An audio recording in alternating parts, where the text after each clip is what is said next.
This podcast is proud to be part of the TalkSport Fan Network. TalkSport.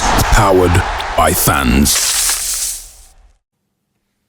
This episode of the 1911 podcast is brought to you by Coral, the proud sponsor of the TalkSport Fan Network. Here for all kinds of fans. For the armchair experts who didn't have enough City points to make that away game. For the football fashionistas that wear claret and amber with pride. And for the nostalgia merchants, because nothing beats the history makers. Whatever kind of fan you are, with Coral's free-to-play reward shaker, win a guaranteed daily reward or offer throughout the season. Simply shake your phone to win.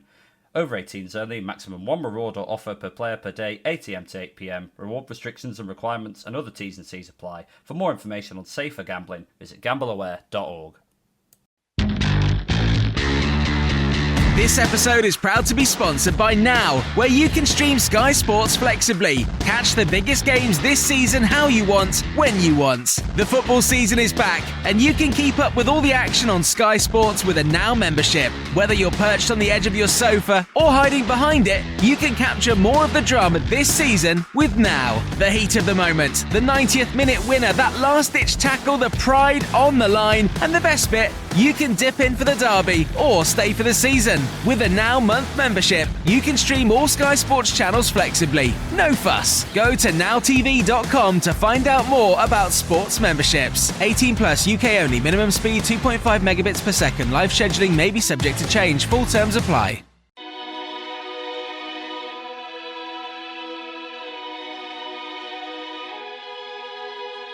The Bantams are humbled away from home as City fall to a 2-0 defeat at Port Vale. What does this mean for Bradford's chances of automatic promotion?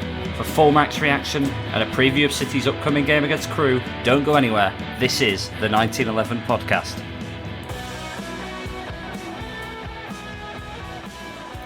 Well, gents, tough Tuesday night, that one. Welcome back, Chris. Welcome back, Andy. Thoughts on a humbling experience, I think, away at Vale Park, eh? Poor from get-go. I say poor from get-go. It will pour after 10 minutes in. I thought we were in control, but their first goal, it just ruined us completely. Their first goal, though, were amazing. Yeah, it was. I mean, the first 5 minutes, we looked like we were going to be able to play some football, passing the ball well. And typically what seems to happen a lot this season is the other team have one chance and they score. And as you said, it was an absolute beauty. But just a very, very disappointing game where nothing went right for us. There's question marks about the starting lineup. There's question marks about the tactics. And also, as I've mentioned as well, is mentality. Have the players got it? Well, let's start at the beginning with the squad selection. Few question marks for a few fans as well. I think the big one, though, for me is Poynton. Because was it a question of fitness? Possibly, but if he's fit and he was able to play, he played 40 minutes because he came on early on in the second half. If he's able to play 40 minutes, was he able to start? Yeah, 100%.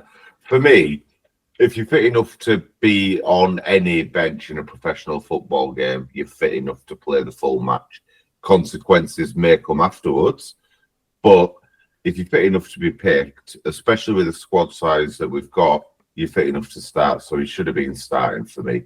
My biggest concern were Kelly and Teo's defensive abilities. I completely agree as well. It was, I mean, we mentioned, what was it, last week, maybe the week before, about Teo and saying that he hasn't been too bad in that defensive position simply because he hasn't had to defend in that position. He really, really struggled with the game. I think you've got to be seeing Poynton starting in that game. Obviously, again, Alexander doesn't want to risk him. What's frustrating is that obviously he mentioned after the game he doesn't really know whether Bobby can play those 90-minute games. How would he know that without giving him the opportunity to do that? I mean, at this stage of the season, though, is it a case of risking? There's 6 games left. Should risk be a factor in it, really? When the end of the season is coming up so quick, you've got a good 6-week period to recover any injuries that may crop up from that. Surely we must be putting our best team on the pitch, regardless of what they did last game or anything like that. We should be putting our best 11 on that pitch every time. If they're fit enough to be on a bench, they're fit enough to start, and we need to take those risks. We've got 6 games left. Are we going to be ruining it? Yeah, I think Alexander's always gone with the philosophy, like you say, of if you are fit enough, then you can make the bench. And he wouldn't. I don't think Alexander has ever put anyone on the bench that he would not be comfortable playing for 90 minutes. Also, I think Bobby has played 90 minutes in recent memory. I think away at Bromley he played almost 90 minutes, if I'm correct. Feel free to prove me wrong, but I definitely think he's got it in him to play 90 minutes. And even then, I think a 60 minutes from him would have been far more valuable, especially when you look at sort of how the game planned out, because it just looked like we gave Port Vale too much respect.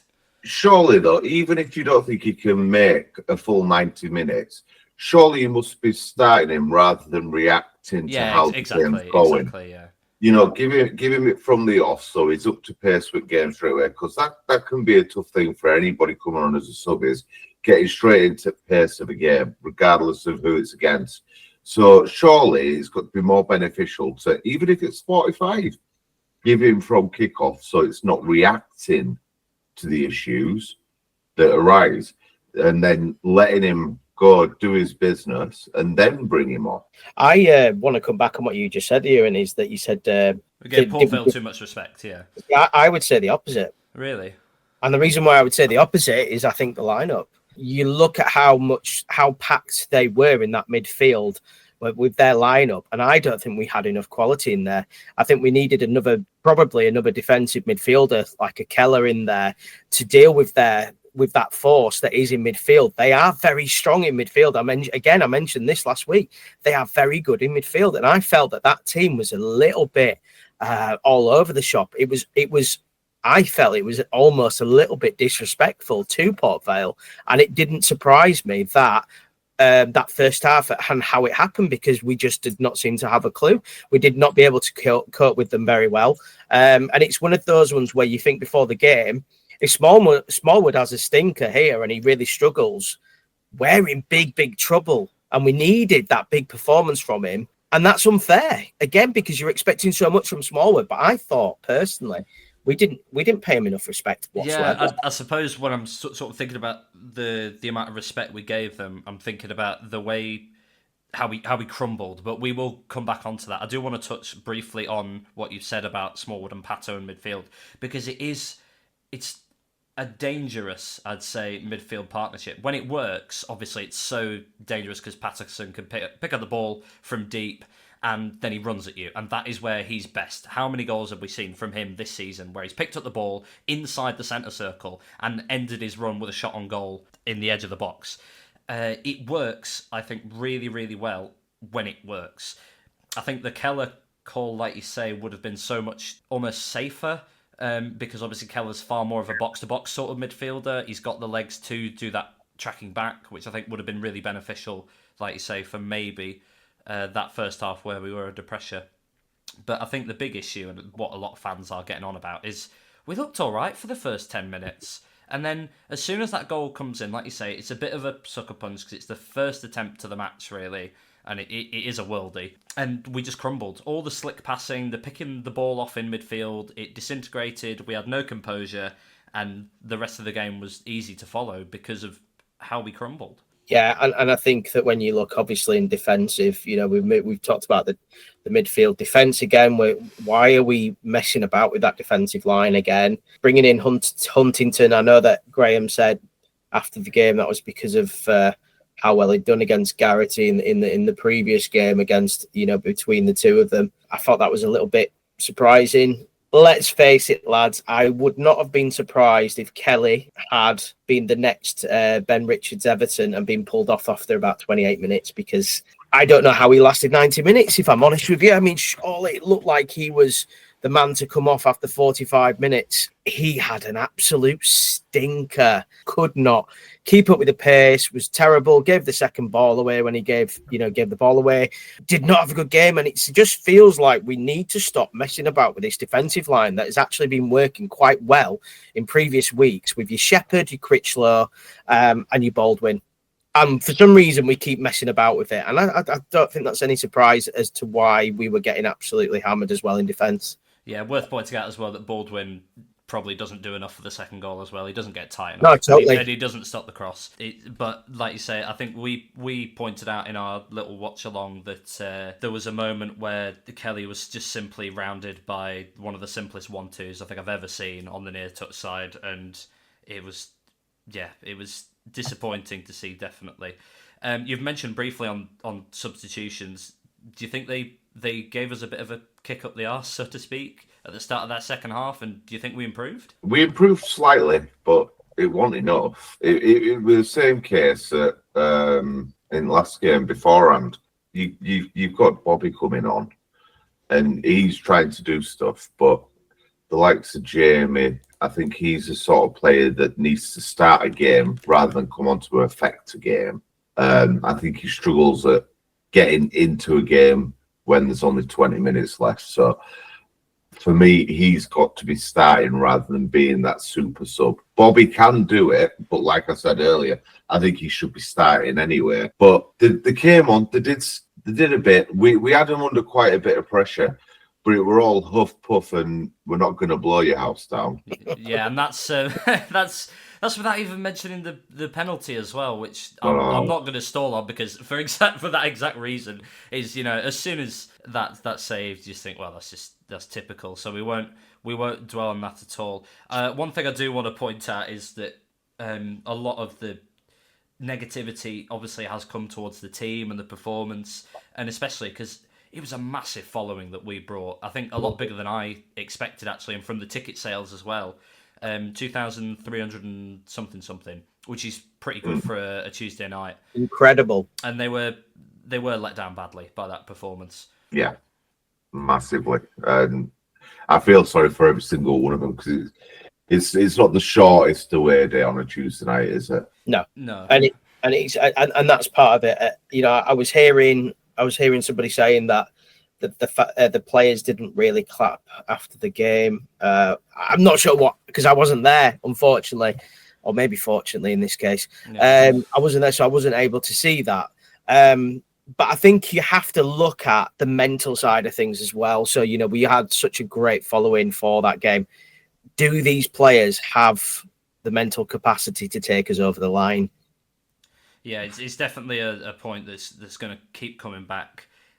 Because there's something about us playing at home where the mentality isn't right, and the players just look like they're slightly off what we do at home, which is weird, because usually it's been the other way around for the last few seasons. Is when we're really strong away, and the home form is what's really let us down. Those slipped points against teams that we should be beating. I think, though, that a lot of the press that has come out from the fans is incredibly negative, because yes, it's all right to hold your hand up and say, well, that was absolutely shocking. We were really poor. But you've got to remember, these are the players that have got us second in the league, and we're still second in the league. And it's absolutely fine us sitting here saying, well, Kelly had a poor game, Baldwin had a poor game. The lineup wasn't right. But we've just, surely at this point, we've just got to hold our heads high and just say, we've got to go again on Saturday. I'd agree with that. And the way I'm looking at it is we're doing very Bradford City things, aren't we? We're doing it the Bradford City way, which is so hard. and it's painful for us, because one week we're sky high, next week we may as well be relegation fodder. That's how it feels like. It is the Bradford City way. My happy clapper sort of sense is saying we will get it over the line. It's just going to be so bumpy and turbulent over this next 6 games. Yeah, well, it'll be horrible. Well, yeah, I spoke about this, I think last week, saying that maybe Alexander's mentality is we just want to get it over the line, rather than, we've got something special here. Why don't we try get this title? Why don't we really push? And maybe that's affected the players. Who knows? We can read into this all we want, really, but at the end of the day, we do need to point out we are still second in the table, and come the end of Saturday, if all the results go our way, which they have done for quite a few weeks, we could be top of the table. We need to take everything with a grain of salt. We're on, like you say last week, we're on course for one of the worst points tallies since, what did you say, 2019, I think it was, or something like that. And that's further back, I think. Is it further back than that? I want to ban the word Colchester on this pod. for the foreseeable as well. I don't want us to talk about that. They've got to do something on Saturday. They've got to show us what they're capable of, because there are doubts. We are, I believe, am I right, Ewan? We're 16th in the form table currently. Yes, I believe so. Something like that. So and unfortunately, some of the games that we've got coming up, Chesterfield, I think, are second in the. They're now top of the form table at the moment. 10 points from the last 4, and behind them by 1 point, Port Vale 9 from 4. Fleetwood are destroying teams away from home. We've got Fleetwood to come. Yeah, they beat Accrington 4-1 on Tuesday night, didn't they? Yeah, we've got Crewe, who obviously we've got a fan coming on shortly. They've just come back from, they've just beaten Grimsby and Swindon. We never do very well at. So, and obviously Notts County as well. But it's going to be some end of the season, chaps. Strap in, because I tell you what, this is not going to get any easier. No, well, it's from my point of view. If you look at all those games, you do actually need to take them one at a time now, because if we walked away from the next 6 games with we played absolutely terribly and we won each of them 1-0, no one would care. Absolutely no one would care. And it is about that getting it over the line mentality, really. We go so high. Look, we beat, I'm going to say it, Colchester. We smashed them. And then look what happens against Port Vale. We get slammed, and we go from we're going to win the league to we may as well get relegated. You know what I mean? Shut the club down. We just lost to Port Vale. That's it. That's the difference in the ups and downs of this promotion race. And I think we just need to get used to it, get ready to have a nervous breakdown, and then in the summer, I'll just have a deep breath and hope that we've gone up. Yeah, well, it's the same really for almost every team at the moment, and we've briefly touched on the other results, but we'll quickly go over them now as well. Chesterfield did pick up a win against Carlisle at home on Tuesday night. Crewe, obviously, for Saturday's game, beat playoff rivals Grimsby 2-0. Great win, that. Walsall got a really late equaliser against Doncaster. Fantastic result that for City, because it keeps Walsall within touching distance, but also keeps Doncaster slightly away from the top 3. And then we also had Swindon getting a last gasp winner against Wimbledon. Another fantastic result that for City and the automatic race, which leaves City, level on points with Port Vale now and 2 points behind Walsall. So still, like I say, still second place on goal difference. And we spoke last week about how our goal difference is slightly healthier than Port Vale's. Yeah, I'm concerned about Notts County. Their form seems to be creeping up all of a sudden. Yeah, unbeaten in their last 3. Yeah, they seem to be coming back out of the woodwork. So it might be them that sneak in. I mean, anyone can sneak in and drop out. You're talking, looking at that table, anyone from 7th up has a shot at autos at this point. So what does the Port Vale loss mean for City? Is auto still an achievable target? Are we going to bounce back? Are we now really looking over our shoulder at Notts and Donny thinking, well, we've got to be really careful here? We have to be careful, but we have to win our games. I think we need to not concentrate on anybody else at the moment. I think we've got to just simply do what we can do, win those games. Saturday's a big win. It's got to be a must win, and I think it's just to get the fans back on side. Yeah, we're a fickle bunch. We're Bradford City fans, but we're desperate to get out of this league. Could you imagine if we don't get out of this league this year? Yeah, well, I mean, my initial thought would be it's been so scrappy this year. What's to say that either the teams coming down from League One immediately go back up as automatic contenders, or we're stuck in another playoff fight, or it's another scrappy season, At least with the seasons we've had with your massive sides like Wrexham, you're thinking, you can write off that, but, we've still got something to play for here in the playoffs, whereas it's a free-for-all, isn't it? A mass melee. It's massive free-for-all. But at the end of the day, it's in our own hands still. It's still in our hands. We win our games, like Chris said, if we focus on ourselves, win our own games, then we'll go up. Simple as, no questions asked. Nobody can overtake us as long as we win our games. So we're not relying on results from anywhere else like other teams will be doing. Whether that's more pressure on us than them, I don't know. But we do just need to just look at ourselves and go every game at a time at this point. And we're going to be looking over our shoulder, but we just got to keep trying to look forward. Right, we need to move on because a special moment this. We're having our first ever guest on the 1911 podcast. Please welcome Tom, Crewe fan. How are you today, mate? Yeah, I'm not too bad. Not too bad. I think both sets of fans will be nervous for Saturday, so I'll probably be joining you in that. Yeah, I think we're going to be quite nervous as well. A lot of wrongs to right for us after Tuesday night, but not for you, beating playoff candidates Grimsby. Yeah, it was going to be season defining that, and it seems weird to say that with still 6 games left or 7 at the time, but it was, because if we had a loss, there would have been a 7-point gap, and we've made it 1, which is a lot more manageable. You sort of go into this Bradford game now, instead of off of a big negative after the Vale defeat, we now go into it riding a high. And obviously, you yourselves lost against Vale in the week. So both teams just recently lost against Vale, both looking to put that right. Yeah. Tom, I'll ask you, so confidence at the moment? You've had a very mixed couple of months, really. So what's the confidence like down at Crewe? It's a weird one because it's sort of, football's reactionary and you are only as good as your last game, and fans very much are short-sighted in that they sort of react to the last game rather than look at it on the whole.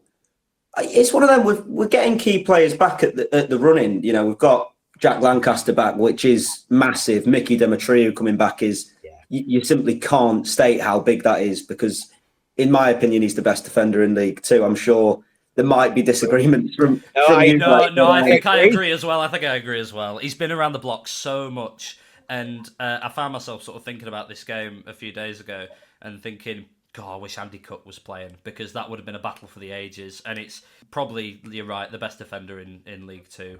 But no, it's one of them. Saturday is going to be, again, these next few games are just season defining. It's as simple as that. We're at a stage in the season, I personally don't think we should have slipped as much as we did. A mix of injuries and bad form have seen us do that. So it's one of them. Internally, we know we're better than where we are on the league table. I don't want to be overconfident in saying that, but I do think that's true. I think we are a better side than 8th in this division. I think it's a really poor standard of League Two this season, and I think we should be higher in the division, but we find ourselves where we are. And I think off the back of Tuesday, we played really well. We played nice, more attacking football. We reverted to a back 4 rather than a back 5. And I think there is a bit of confidence out of nowhere now coming into this Saturday game.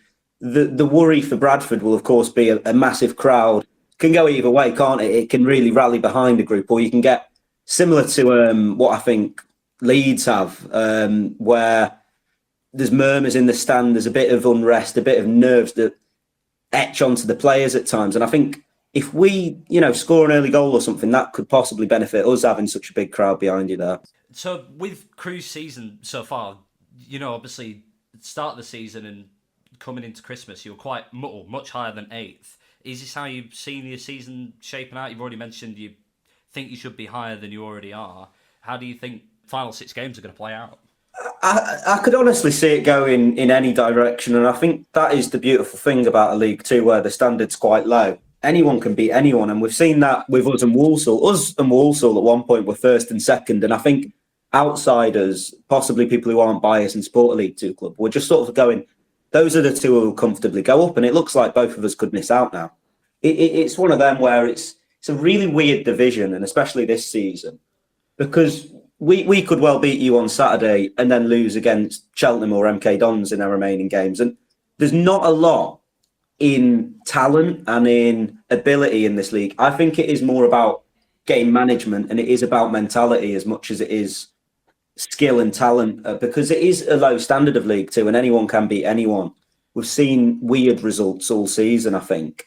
So I'm inclined to say that if we can get a positive result and build off of that Grimsby game, then, we could do it. We could find ourselves sneaking into probably 6th or 7th at this point. It won't be 4th or above, I don't think now. So that's probably the target. And I think, again, Saturday will be big to build on a result that we had on Tuesday night to try and move on with our season in a positive direction.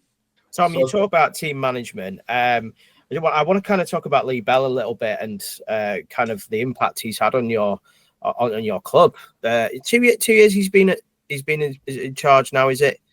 I think it's about 2.5 because he came in. Yeah, so it'll be about 2.5 now. So what's the feeling on Lee Bell at the moment? I've only ever seen reasonable positivity, but are the fans behind Lee Bell? There has been a bit of criticism in the last month or so. I mean, I think the general feeling is that us as fans are very much behind him. We want to see him succeed. You know, he came through our club. He was a bit of I don't want to say club legend because he probably wasn't, but certainly a cult hero, certainly someone who played a lot of games for us, saw a promotion with us, played at Wembley for us. So he's someone who, you know, we love as fans anyway, and he gets the club. He knows us. That's important at Crewe. I'd say more than other clubs because of the way we operate with the youth academy. There's been a bit of criticism about playing a bit too negatively, sort of trying to hold on to a 0-0 and try and find a chance to make it 1-0. And I think we've seen him move on in the last game, certainly to a more positive approach. I think he and the squad still have scars from the second game week this season where we played a back four and just got obliterated by a Chesterfield who turned up on the day and beat us 5-0. And it's one of them where I think since then we've gone safety first, and actually unlocking the talent of this squad relies on a bit more of an attacking, a bit more of a positive approach. And we've seen that in glimpses, and when we've seen it, it's been brilliant. But I don't mind the approach of being safety first on the road, away from home, but I want to see us play a bit more attacking football. And I think that's possibly where the criticisms of Bell have come in. And you have seen a bit, possibly a very, very small minority of the fan base sort of turn into Lee Bell out. I personally think that's ridiculous. I don't agree with it myself. I think there's very fair criticisms, but equally as we back young players at this club who come through our youth academy and we give them time, possibly when they're not turning up, possibly, for instance, Charlie Kirk, who went on to get promotion for the club and score a lot of goals for us. He didn't score in his first 50 games for the club, and I think a lot of other League Two clubs would have given up on him after that. I think Lee Bell's the same. It's his first managerial job, isn't it, in the men's game? He's going to learn with us. He's going to make mistakes. He is going to grow as a manager, and that's going to be under us. So it's how we operate as a club, fundamentally, backing our own internal appointments, youth academy focused, and he's ticking the boxes for that. He's got us competitive. He's got us getting away followings of over 1,000. I mean, I think we'll be taking 4 digits to you, and that is from when I was growing up as a fan in the League One relegation days and struggles in League Two. That for me is good to be a part of, and he's brought a culture back to the club, a winning mentality that younger fans especially are getting on board with. Yeah, so Tom, I wanted to ask, right? So going back to the game a bit, what can we expect from your Crewe side then in terms of the style of how Crewe are likely to turn up to Valley Parade and play? Are you going to be sitting 11 men behind the ball, or are we going to be actually going for it, trying to play a bit of football? How do you see yourself setting up? I hope we're not 11 men behind the ball, to be honest, because it could well be that we do set up like that. We've set up like that away at Notts County as recently as 2 weeks ago. And for me, there have been occasions where it works because I think we can be a really solid defensive unit and we can frustrate teams. That could play into our hands, playing against you, obviously, in front of a big crowd, trying to frustrate, trying to tire that crowd. Could be how we go. Personally, I don't want to see it. I want to see similar to what we had on Tuesday night. So it'd be a back four, likely of Williams, Demetriou, O'Riordan and Cooney or Billington, with Conway as a midfielder instead of a wing back, and then a front three with Holacek and Tommy Lowry as part of the midfield. So that's how I think we will set up. I think it will be the latter rather than a more defensive-minded safety first back three. I think we might try and play on the counter-attack naturally. It might suit us, you having more of the ball because we have fast, direct attackers in the team.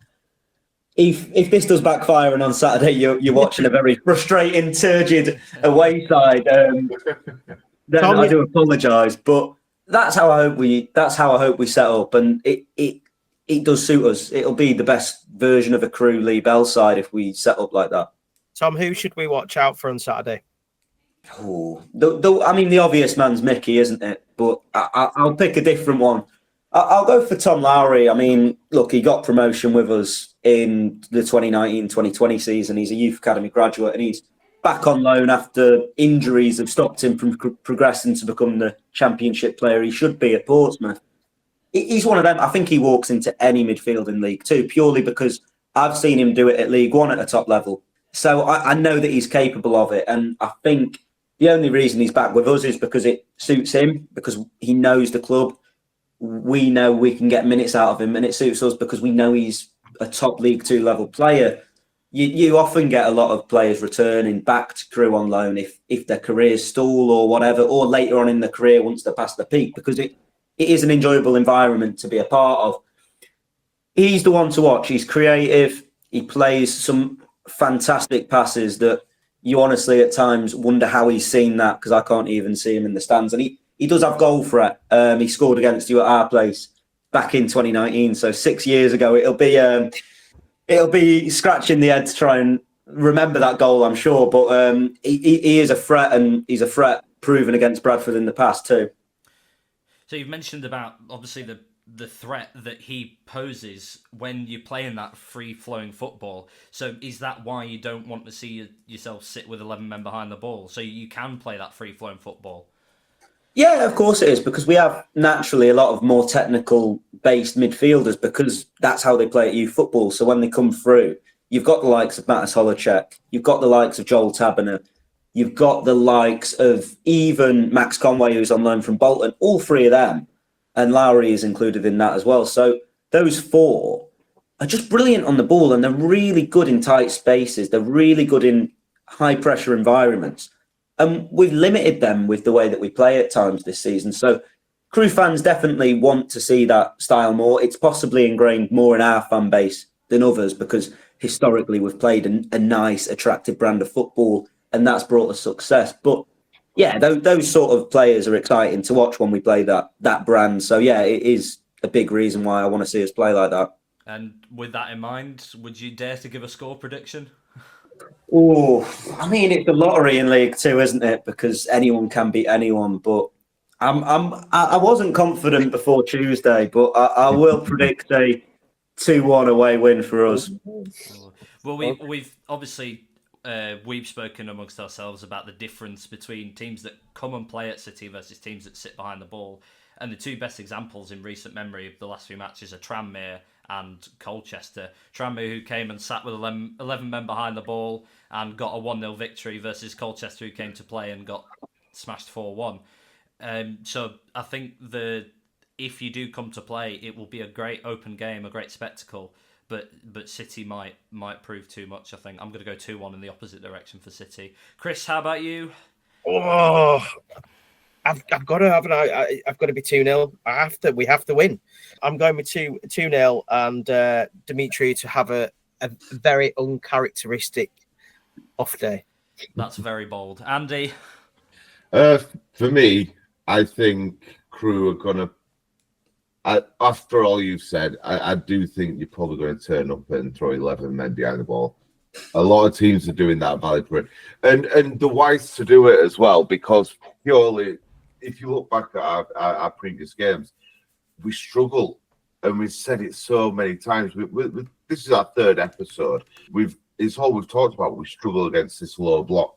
So if Lee Bell's got anything about him, he's going to be putting that into effect. But I reckon we may just snatch a 1-0 win. Right, so that's 3 City fans going for a City win and the only Crewe fan going for a Crewe win. Nice and unbiased as always, but thank you for your time, Tom. First guest of the podcast, and you've absolutely smashed it. Brilliant. And thank you to Andy and Chris as well. Fantastic as always, and we'll see you in the next one.